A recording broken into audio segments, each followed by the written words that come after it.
Di tengah hiruk-pikuk jalan raya Jakarta Bogor, ada satu keindahan alam yang bisa membawa kita lebih mengenal pada kekuasaan Sang Pencipta. Satu danau kecil yang mempunyai pesona alamiah, yaitu adalah Situ Jati Jajar, sebuah telaga alami yang berada di Kelurahan Jati Jajar, Kecamatan Tapos, Kota Depok, Jawa Barat.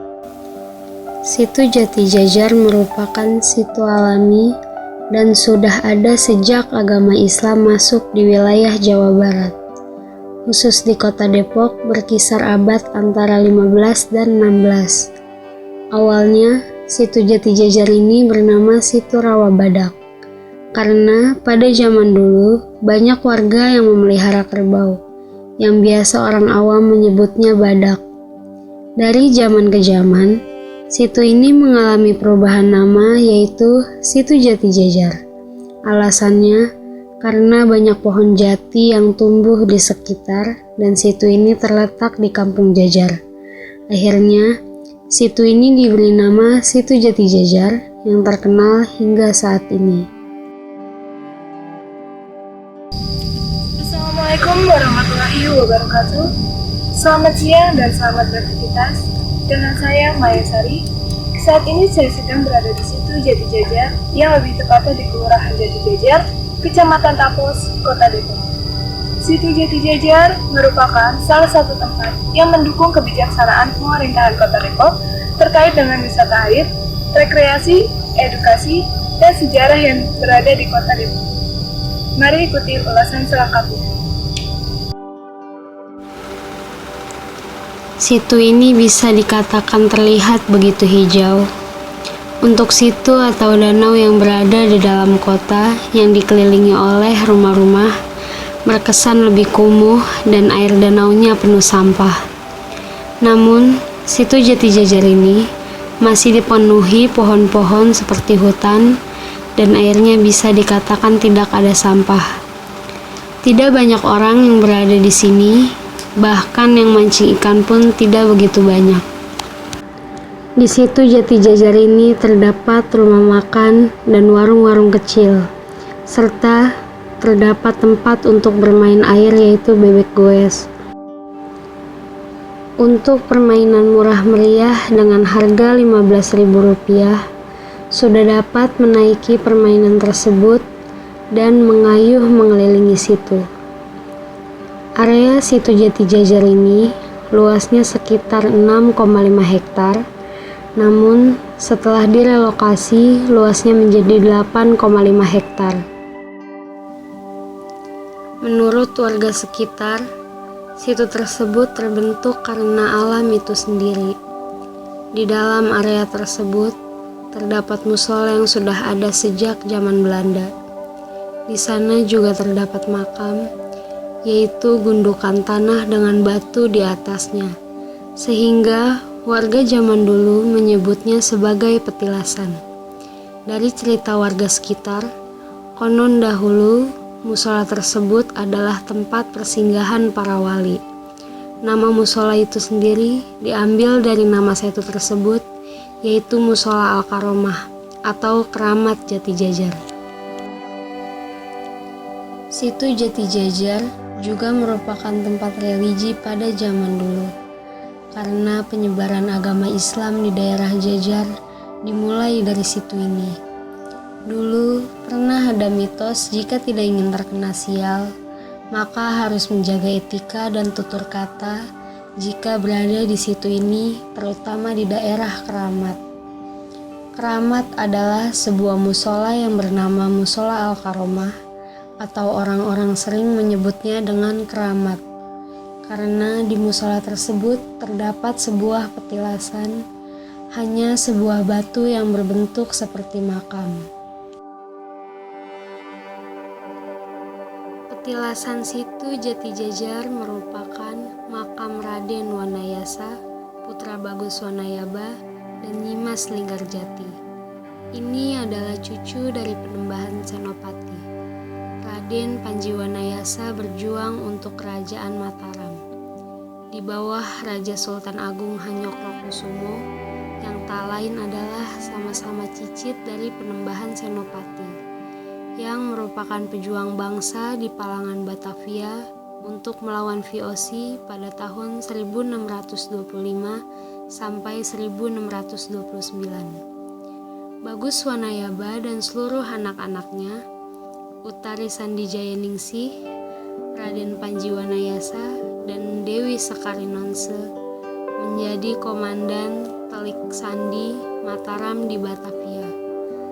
Setelah selesai berjuang melawan VOC, Raden Panji Wanayasa tetap menetap di Tapos Depok dan membuka jasa perjalanan haji dari seluruh wilayah Nusantara bagian timur. Putra Panji Wanayasa bertebaran ke pelosok Jawa. Putra Panji Wanayasa bertebaran ke pelosok Jawa dan menjadi orang terpengaruh seperti dirinya. Dan akhirnya Raden Panji Wanayasa meninggal dunia di daerah Tapos, Depok, Jawa Barat. Oleh karena itu, banyak orang yang datang ke situ hanya untuk mengunjungi makam petilasan dengan maksud tertentu.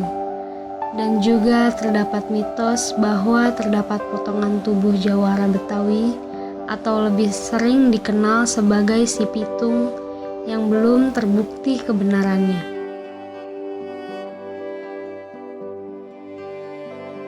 Assalamualaikum warahmatullahi wabarakatuh.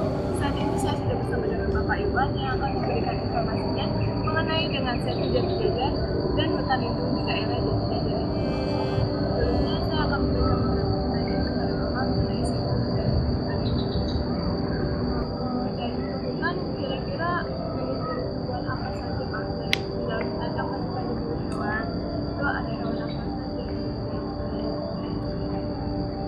Untuk hutan sendiri di sini hutan lindung kan yang berada di sekitar Setu Jati Jajar dari berbagai macam jenis pohon atau tanaman. Itu ya diantaranya di sini ada pohon sengon dan sengon ini di sini ada berbagai macam jenis dari sengon. Di sini ada sengon utuh, ada sengon biasa, ada juga pohon Gabon, ada jati bongsor, ada pohon berbaril atau asam Belanda, dan ada pohon buah seperti pohon nangka dan berbagai macam jenis lainnya yang tidak saya paham semuanya. Dan hewan-hewan sendiri di area hutan ini banyak juga, yang mana hewan-hewan ini terdiri dari seperti hewan melata. Dan hewan melata ini diantaranya ada ular kobra, ada ular tanah, ada ular hijau, banyak ada ular sanca di sini banyak. Dan ada di sini binatang reptil juga, binatang biawak, banyak biawak. Di antaranya itu. Jadi kan tadi kan masih ada itu tuh kira-kira dibuka biaya masih dari sini. Kalau untuk yang mancing kita bebaskan di sini karena pemanfaatan sini ini untuk memancing kita bebaskan, tapi dengan salah satu syarat mereka tidak boleh buang sampah sembarangan. Tadi juga kan kita perlu saran di dalamnya kesehatan. Itu ada pohon tumbang. Itu jenis apa dan kenapa dia Pohon tumbang itu namanya pohon sengon, yaitu sengon utuh namanya, karena pohon ini sudah tua dan juga sudah kuat untuk menahan, dan juga ada kerapuhan di bawahnya sehingga pohon ini menjadi tumbang dan dibiarkan begitu saja. Karena di hutan ini adalah hutan lindung, hutan yang dilindungi, dan warga masyarakat sekitar pun maupun daripada pemerintah tidak boleh mengambil kayu tersebut karena akan terkena undang-undang ilegal dilindungi. dan seperti misalnya itu ini aku lihat ada lukisan di lukisan yang ada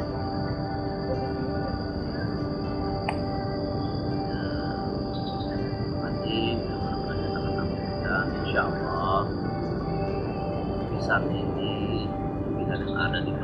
area musola dan penjelasan itu dari seseorang yang mewakafkan kitab. Yang tersebut adalah tulisan daripada Syekh Syarif Hidayatullah atau yang dikenal dengan Sunan ya. Dan insya Allah lukisan tersebut ada nyambung juga dengan berada di area penjelasan. Terima kasih Bapak telah memberikan informasi mengenai situ Jati Gajah dan hutan Jati Gajah ini. Semoga bisa memberikan informasi kepada kalian semua juga mengenai situ Jati Gajah ini. Terima kasih ya Pak. Assalamualaikum warahmatullahi wabarakatuh. Waalaikumsalam.